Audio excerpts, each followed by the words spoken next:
Career লাইফে তোমাদের career লাইফে মুন তোমাদেরকে কি গাইডেন্স দিচ্ছে, ঠিক আছে? অবশ্যই কিন্তু ডবল ট্যাপ করে এই শর্টসটাকে ক্লেম করবে। কেরিয়ার লাইফে মুন তোমাদেরকে কি গাইডেন্স দিচ্ছে চলো দেখে নিই।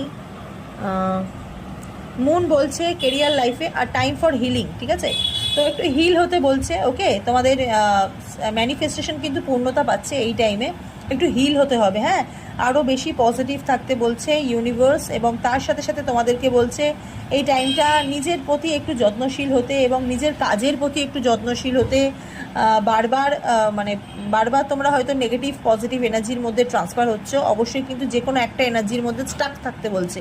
হিলিং মানে শুধুমাত্র কিন্তু হিলিং হচ্ছি এবং ভেতর থেকে নেগেটিভ রয়েছে সেটা কিন্তু নয়, প্রচুর পজিটিভ থাকতে হবে। এখানে আমি ম্যানিফেস্টেশন পূর্ণতা পাওয়ার একটা এনার্জি দেখতে পাচ্ছি। হ্যাঁ, সেলফ লাভটা প্রচুরভাবে বাড়াতে হবে তোমাদের ক্যারিয়ার লাইফে এবং কেরিয়ারের প্রতি প্রচুর পাওয়ারফুল হতে হবে।